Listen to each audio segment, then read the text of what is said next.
Yesterday, a UN-backed report revealed the shocking reality that famine in Gaza is imminent. Half the population is expected to face catastrophic levels of hunger, the highest number of people ever recorded under this system.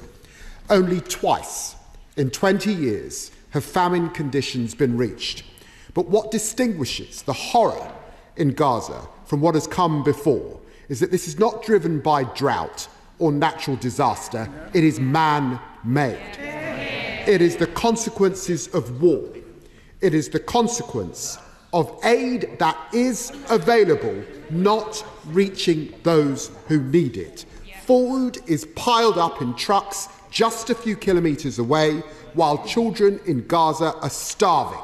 It's unbearable, and it must not go on. International law is clear. Israel has an obligation to ensure the provision of aid.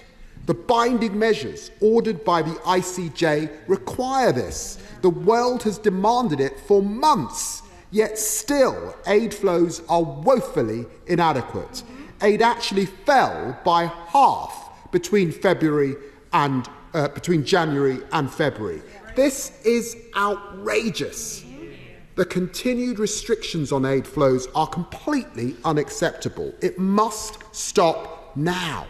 Just as Hamas must release the hostages now.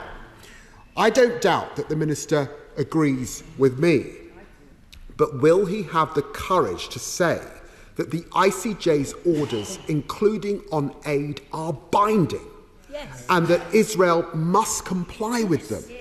And does the FCDO's lawyers believe Israel is in compliance currently with its obligations? Amid this accelerating hunger crisis, Prime Minister Netanyahu reportedly approved plans for an offensive against Rafah. This would risk catastrophic humanitarian consequences. It would be a disaster for civilians and a strategic mistake. How is the government working to prevent a further attack on Rafah?